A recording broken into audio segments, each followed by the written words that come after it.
The wagon groaned under her weight, every creak a fresh insult as it rolled away from the only home she'd ever known. Rain hadn't started falling, but she felt soaked to the bone anyway, drenched in the whispers that followed her out of the Amish settlement. Each one felt like a whip against her back. "Too heavy to marry," a man's voice muttered, the words sharp in the quiet morning air. "Virgin at her age," a woman hissed back. "No wonder." She kept her head down, her world shrinking to the worn leather Bible her mother had shoved into her hands. Her mother hadn't even looked at her, turning away with a face tight with shame. A small silver cross hung around her neck, its shine long gone, dulled by years of nervous clutching. It bobbed with every shaky breath she took.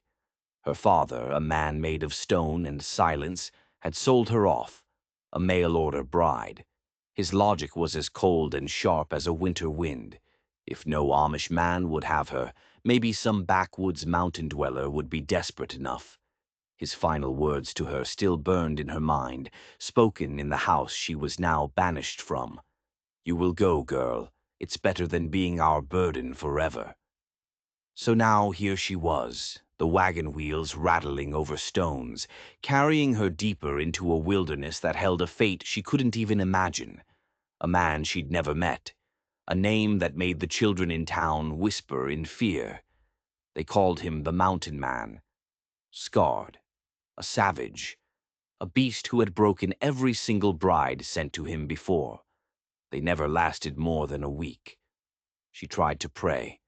Her lips moved, forming words she'd known since she was a child, but the prayers got tangled up with the tears choking her. The shame of her body, the shame of her untouched innocence, felt heavier than the trunk of her belongings at her feet. She squeezed her hands into fists, the little silver cross digging into her palm. The sharp bite of the metal was the only thing that reminded her she was still real, still human, even if no one else seemed to believe it. As the wagon climbed higher into the forested hills, the shadows grew long and twisted, reaching for her like skeletal fingers. The air turned colder, as if the mountain itself was judging her and finding her wanting. She pictured him in her mind, tall, grim, with eyes like chips of flint. A man whose silence was a weapon, a force that had sent every other woman running back to civilization, terrified and broken. Would he take one look at her and send her away before the sun even set? Would he laugh at her round figure and her clumsy, nervous steps? Or would he just ignore her, letting her fade into the background of his dark cabin like a piece of furniture he never wanted? The wagon driver pulled the horses to a stop at the edge of a clearing. The animals stamped their feet, their unease a living thing in the air. And there it was, the cabin that would be her new home, or her final breaking point. The timbers were dark with age, and a thin ribbon of smoke curled from the chimney. Behind it, an endless sea of pine-covered mountains stretched out, wild and untamed. She clutched her Bible so tight her knuckles were white, the cross pressing hard against her chest. For a long, terrifying moment she couldn't move. She was frozen with a dread so deep it felt like ice in her veins. The driver just grunted, nodding his head for her to get down. Her skirts tangled around her ankles as she clumsily climbed out, her shoes sinking into the damp earth. The whispers from the town echoed in her ears again. She'll never last. Not her. Then the cabin door creaked open, and he appeared. He was even taller than she'd imagined, with shoulders as broad as the doorway he filled. His coat was rough, worn, and his face was a road map of old violence. Scars ran across his skin like pale, dead rivers. His eyes were the color of steel, and they narrowed as they landed on her. There was no welcome in them, just a cold, hard calculation, as if he was measuring her, trying to figure out how quickly she would break. He didn't say a word. He just stepped off the porch and took the reins from the driver, his movements calm and deliberate. The silence around him was so heavy it felt like it could crush the very air she was trying to breathe. The driver mumbled a quick farewell, not even looking at her, and turned the wagon around, eager to leave. He left her standing alone in that clearing with the beast she'd been traded to. Her heart was pounding so hard she was sure he could hear it, a frantic drumbeat against the silence. His eyes finally moved from her face, down to the small trunk at her feet, and then to the cross that glinted at her neck. When he finally spoke, his voice was low and rough, like stones grinding together. "Cabin's warm. You'll keep the fire." That was it, nothing more. He bent down, lifting her trunk with one hand as if it weighed nothing. He turned and went back inside without a second glance, the door creaking shut behind him, leaving her alone once more. She stood there, frozen in the clearing, the mountain chill biting at her through the thin fabric of her dress. She was torn.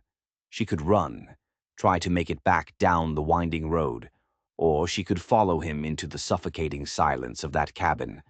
This was the choice that had broken every woman before her.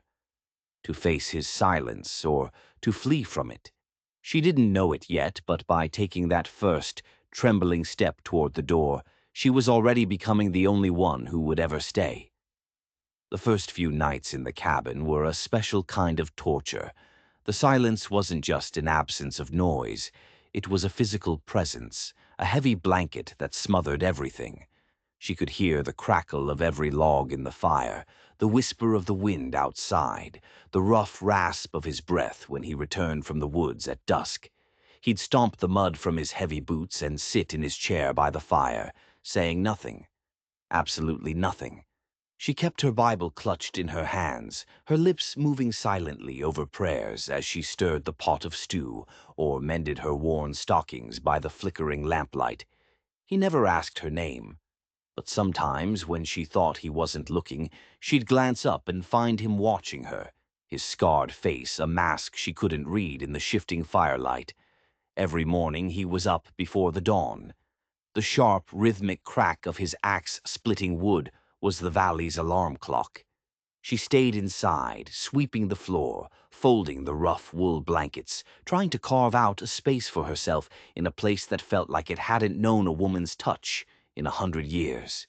He never spoke to her, but he would leave a neat pile of firewood by the hearth for her each day. Once she was struggling to reach a heavy cast-iron pot on a high shelf. She felt a shadow fall over her, and when she turned, the pot was on the table in front of her. His calloused hand retreated into the silence before she could even stammer out a thank you. The loneliness was a gnawing beast inside her, sharper than any hunger she'd ever felt. But these small, silent gestures planted a tiny, fragile seed of hope. Maybe his silence wasn't cruelty. Maybe it was just a wall, a fortress he had built around himself that he no longer knew how to tear down. At night, lying on the small cot he had given her on the other side of the cabin, she would clutch the silver cross at her throat and whisper into the darkness, "Lord, please just let me last. Don't let me run like the others." Outside, the wolves would howl from the ridges, their cries a haunting reminder of the vast, untamed wilderness that surrounded her. But it was the silence inside the cabin that truly terrified her. It forced her to face the shame she had carried for so long. The cutting words of her father, the mocking laughter of her people, the deep, gnawing fear that even here, hundreds of miles from their judging eyes, she was still and would always be unworthy. One evening, as a cold rain beat a relentless rhythm against the shutters, she gathered all her courage. Her hand trembled as she placed a steaming bowl of stew on the small table in front of him. He didn't look up from the fire. He just picked up the spoon she had laid beside the bowl and began to eat. He ate in silence, finishing every last drop. For the first time since she had arrived in this desolate place, a tiny bit of the weight on her heart lifted. His simple acceptance of the meal felt like a word, a single unspoken word she had been desperately longing to hear. It wasn't praise, it wasn't kindness, but it was something. It was a start. In the crushing silence of the mountain, it was everything. These were the days when nothing was said, but everything was tested. And it was in this profound silence that her staying truly began. The storm came out of nowhere. One minute the sky was a pale, washed-out blue. The next it was a churning mass of bruised black clouds. The wind howled like a banshee, and rain lashed against the cabin so hard the whole structure seemed to rattle on its foundations. A sudden, terrified whinny from the barn cut through the roar of the storm, and a jolt of fear shot through her. The animals. She ran for the door, her heavy skirts tangling around her legs, her heart pounding with a new kind of dread.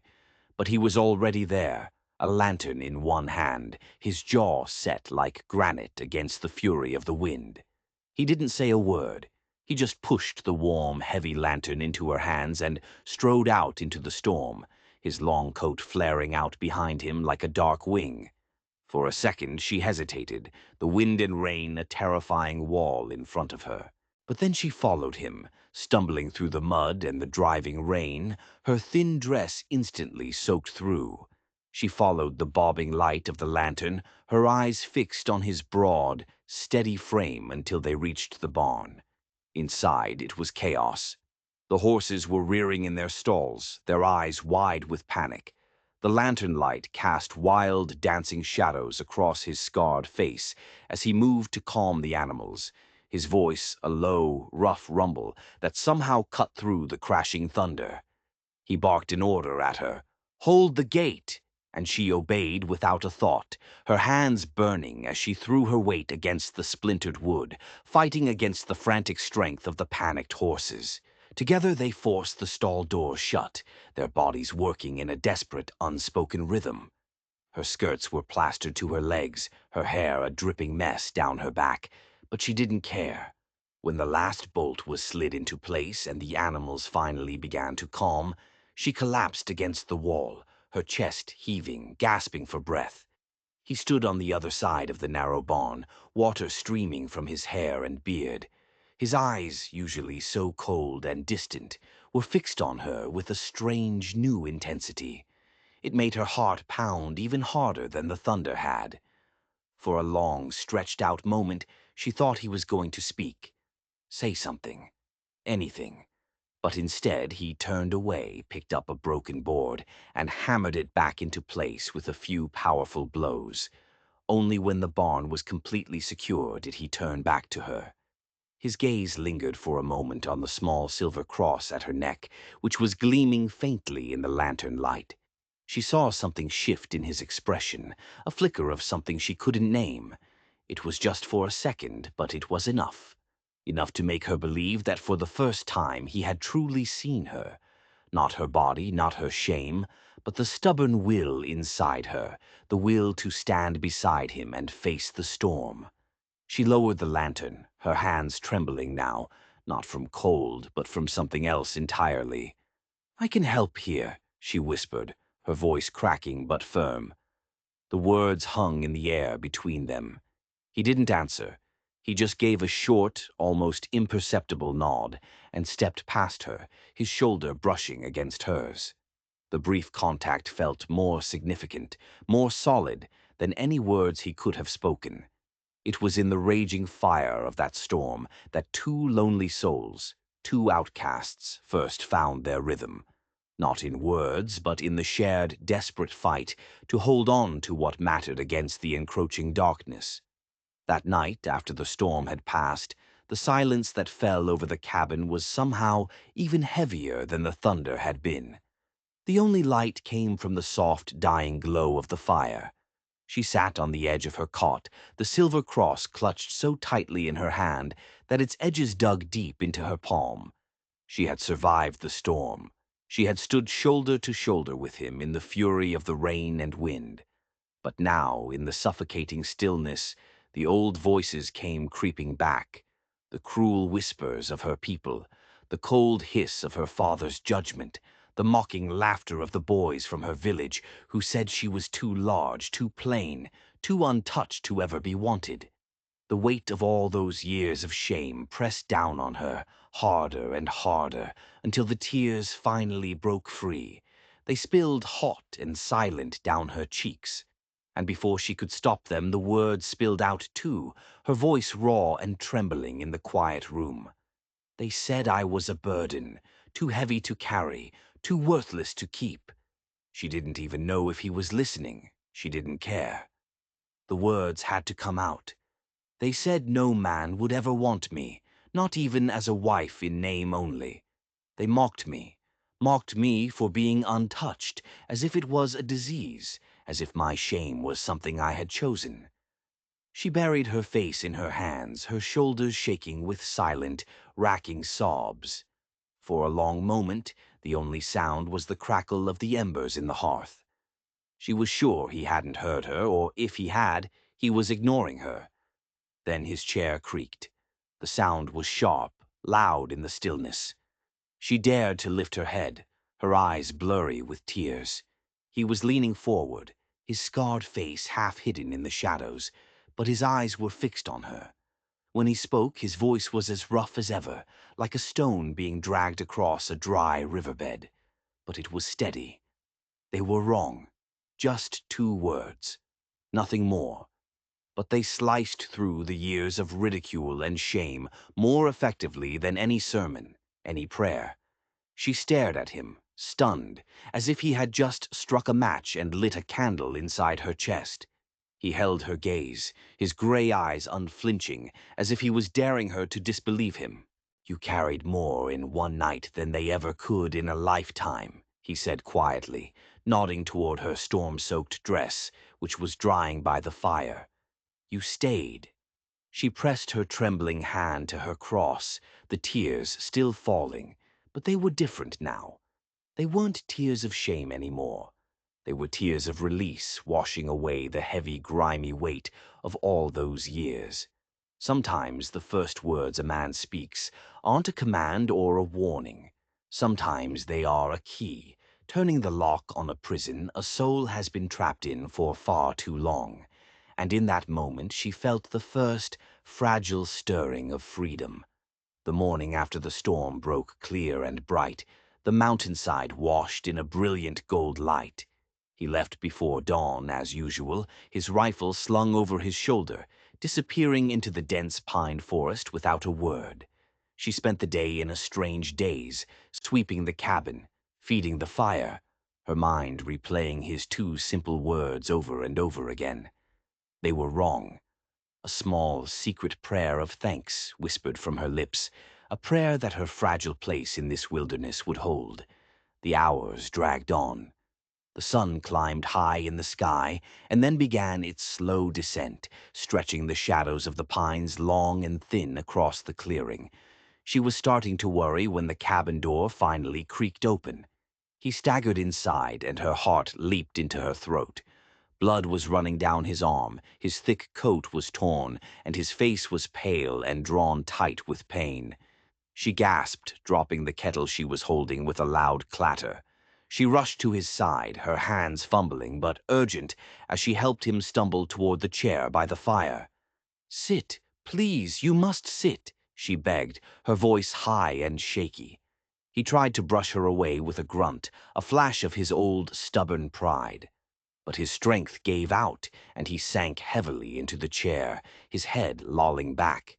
The metallic smell of blood filled the small cabin. Without thinking, she grabbed her apron and tore a long strip from the hem.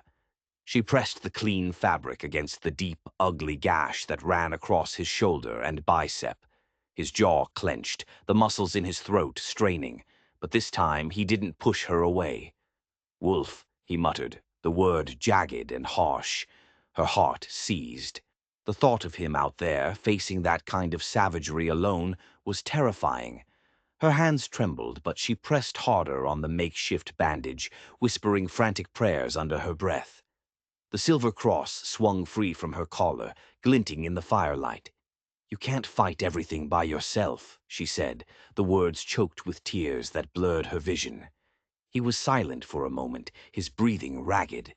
Then he lifted his head, his gaze meeting hers. His eyes were raw with something deeper than just physical pain.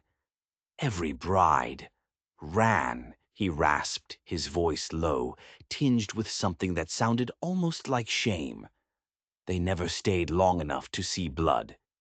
She shook her head fiercely, her own tears falling onto his blood-streaked skin as she began to wrap the wound tightly. "I'm not leaving," she whispered. The words were quiet, trembling, but they were the truest thing she had ever said. His chest rose and fell in a sharp, sudden breath, as if her vow had hit him harder than the wolf's teeth. He didn't say anything more, but his eyes never left her face as she worked, her hands growing steadier even as her heart thundered against her ribs. It is in the tending of wounds, both of the flesh and of the spirit, that two separate lives begin to stitch themselves together. And it was here, in this small, dark cabin, with blood and tears mingled, that her staying transformed from simple endurance into something much deeper. It was becoming devotion. The fire burned low that night, casting a soft golden glow across the rough-hewn walls of the cabin. His arm was bound tightly in the strips of her torn apron. He sat in his chair, staring into the flames, the usual wall of silence between them gone, replaced by a new, fragile quiet. He seemed to be searching the dancing flames for words he had never needed to find before. She sat on a small stool opposite him, clumsily mending the torn sleeve of her dress, her breath catching in her throat with the weight of everything that remained unspoken. Finally, he cleared his throat, the sound rough and uncertain in the stillness. "You pray," he said. It wasn't a question or an accusation. It was just a simple observation. Her hands stilled, the needle held frozen between her fingers. She nodded, her eyes dropping to the familiar shape of the cross at her neck. "It's all I ever had," she murmured, "when the others called me too heavy, when my father said I was a burden, when the men laughed because I was still a virgin. Prayer was the only voice that didn't leave me." She looked up then, half expecting to see judgment or pity in his eyes, but his scarred face was softened by the firelight, and his expression was unreadable. "They called me cursed," he said, his voice so low she had to lean forward to hear him. Each word seemed to be dragged up from a deep, painful place. "Scarred, broken, too hard to keep. The women left because they were afraid, afraid of the man the mountains had made of me." She blinked, startled by his sudden confession. Her heart twisted with a sharp, unexpected pang of empathy for this silent, wounded man. And yet, "You stayed," he finished, the faintest hint of wonder breaking through the gravel in his voice. A small, trembling laugh escaped her lips, and she wiped at her eyes with the back of her hand. "And yet you ate every bowl of stew I ever placed in front of you." A strange thing happened then. The corners of his lips curved upward, a hesitant, rusty movement, as if the muscles had long forgotten how. It wasn't a full smile, not even close. But it was there, and the sight of it, the tiny flicker of warmth in the landscape of his scarred face, struck her harder than any storm ever could. She laughed again, a softer sound this time, fragile but real. He lowered his gaze, looking back into the fire, as if he was ashamed to let her see how much her simple laughter had moved him. When two deep silences meet, they either swallow each other whole, or they shatter with the unexpected sound of laughter. And in that shared laughter, in that small, broken smile, the first fragile seed of love began to take root. For the first time since she had been cast out, the silence in the cabin no longer felt like a cage. It felt like a warm fire, big enough for them both. The last of the storm clouds had drifted far to the east, leaving the night sky sharp and breathtakingly clear. The stars were a river of spilled diamonds, so bright they seemed close enough to touch. He pushed open the cabin door and stepped out into the cold, clear air. After a moment's hesitation, she followed him, pulling his heavy coat around her shoulders against the biting mountain wind. He stood at the very edge of the clearing, his broad shoulders silhouetted against the star-dusted sky, his scarred face tilted upward. For the first time, she didn't see a silent giant, a feared beast. She saw a man, humbled and small, beneath the vast, silent cathedral of the night. "Do you see it?" he asked, his voice a low, steady rumble. The voice of a man who didn't speak often, but whose words, when they came, carried the weight of the mountains themselves. She lifted her gaze, following his. And there it was, the moon, a perfect, luminous circle of silver, glowing with a soft, ethereal light over the dark peaks of the mountains, its light brushing the tops of the pine trees in shimmering silver. "I dreamt of it," he said, his eyes still fixed on the sky. "Before any of the brides were sent, I dreamt of a woman who would not flee, a woman who would stay, even when I gave her no reason to, a woman I would call my white moon." Her breath caught in her throat. Her heart began to hammer against her ribs as the profound weight of his words settled over her, as warm and gentle as the moonlight itself. She thought of all the years she had spent being mocked for her size, for her shameful virginity, for being less than enough. And here, in the heart of the wilderness, was a man who had survived his own kind of exile, whose scars were a testament to his own pain. And he was naming her, not for her weakness, but for her strength, her endurance, her quiet, steady light in the darkness of his silence. Her throat tightened and hot tears pricked at the corners of her eyes. "And you think that's me?" she whispered, the words barely audible. He turned then, his head blocking out the stars, his gray eyes meeting hers with a steadiness that made the whole world fall away. "You're the only one who hasn't run." The simple, unadorned truth of it struck her deeper than any flowery vow. She realized in that moment that her staying wasn't born of fear or of a lack of other choices. It was born of something stronger, something that had grown inside her in the silence and the solitude, a stubborn, resilient will that matched his own and had slowly, quietly reshaped his loneliness into a shared belonging. Every man dreams of a light that will break through his own personal darkness, and for the mountain man, it wasn't the blazing sun that saved him. It was the quiet, constant moon that chose to stay. Her fingers curled tight around the silver cross at her neck, and for the first time she wasn't praying for strength. She was praying that this one perfect, shining moment would never, ever fade. The next morning, the peaceful quiet was shattered by the sound of approaching hooves. When she stepped to the cabin door, her heart sinking, she saw two riders from her old town making their way across the clearing. Their laughter was loud and sharp, echoing off the trees, the sound of men who had come to witness a spectacle. One of them dismounted, a tall, wiry man with a cruel sneer on his face. He tipped his hat in a mocking gesture. "Well, look at that," he drawled, his eyes raking over her figure with open contempt. "She's lasted longer than the others. I'll give her that. But you'll break soon enough, girl. They all do. Best come on back with us now before he drives you completely mad." The words were like knives, twisting in the old wounds she carried. Every whisper, every jeer, every cold dismissal from her father's house came rushing back. For a terrifying, trembling moment, the urge to flee, to just go with them and leave this harsh, lonely place behind, was a physical weight on her chest. Behind her, she heard the soft thud of his boots on the porch.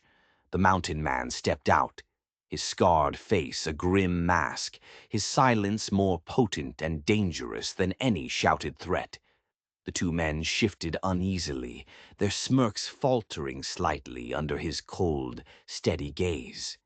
But they were still confident, still certain she would choose them, choose civilization over him.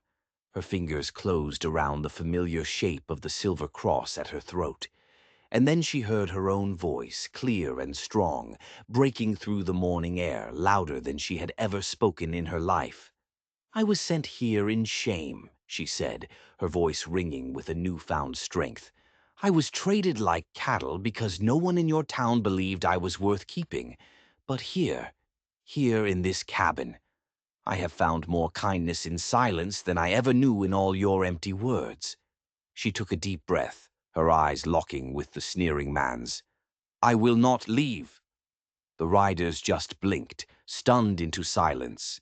Then the one on the horse spat into the dirt, muttering a curse under his breath before hauling his companion back up into the saddle. "Fool girl," he hissed, but their mocking laughter was gone, replaced by a sullen unease.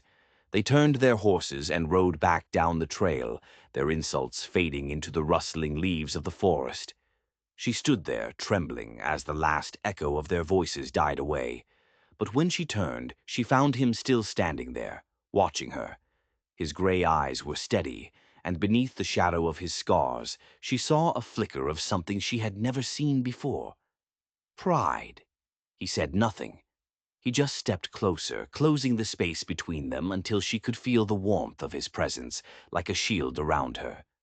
The moment of staying doesn't come when you are chained to a place. It comes when your own soul, your own voice, declares, "I will not flee. I will not be broken. I will remain." She pressed her hand to her cross, her heart finally steadying. Not in prayer, but in choice. And in that choice she knew with absolute certainty that this mountain would never ever drive her away. It was her home. The seasons turned on the mountain.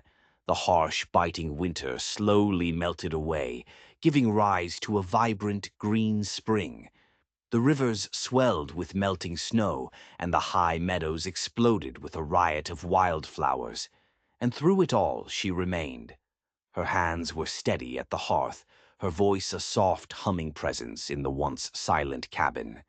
Her laughter, a sound she had thought long dead, began to rise like music where once there had been only the sighing of the wind. She no longer clutched the silver cross in fear at night. Now she held it in gratitude, pressing it to her lips as she whispered prayers of thanks. Thanks for the unexpected strength that had carried her, not away from this wild place, but deeper and deeper into its heart. He still returned each day from the forest, game slung over his broad shoulders. His words were still few and far between, but his actions spoke a language she had come to understand perfectly. The neat stacks of wood that always appeared by the door, the extra wool blanket he laid across her cot on cold nights, the way his scarred, calloused hands would linger for just a moment too long when he passed her a tool or a piece of firewood. One evening, as the white moon rose once again, bright and silver over the silent clearing, he led her outside. They stood together in the tall, sweet-smelling grass, the mountain wind moving around them like a gentle hymn. "The others left," he said, his voice rough but filled with a deep, unshakable certainty. "You stayed." He lifted his hand, the hand that was calloused from the axe and scarred by the wolf, and gently cupped her cheek. His touch was hesitant, trembling with the weight of 40 years of solitude, finally breaking apart. "You are my white moon." The words wrapped around her, warmer and more comforting than the heavy coat he had once draped over her shoulders. But this time they were not a shield to protect her from the cold. They were a name, a belonging, a claim to the place she had carved out for herself, not just in his cabin, but in his life. Tears blurred her vision, but they were tears of pure joy. She leaned into the warmth of his palm, her lips parting in a smile that was born not of endurance, but of an absolute soul-deep sense of belonging. "And you," she whispered, her voice thick with emotion, "are the home I never thought I'd have." The ancient, silent mountain stood as their only witness as he drew her close, her forehead resting against the solid wall of his chest, his heart beating a slow, steady rhythm beneath her ear, a rhythm that matched her own. Where others had fled from the intimidating silence, she had chosen to stay, and in her staying she had transformed a bitter exile into a profound love, and a crushing loneliness into a shared life. In the heart of the untamed wilderness, the mountain man found not just a bride he had been sent, but the white moon he had been dreaming of, and together they endured, the only ones who never, ever parted. If you enjoyed this story, please like, share, and subscribe to support more true-hearted stories on Stories Left Behind. If you had been marked as unworthy, would you have had the courage to stay when everyone else ran?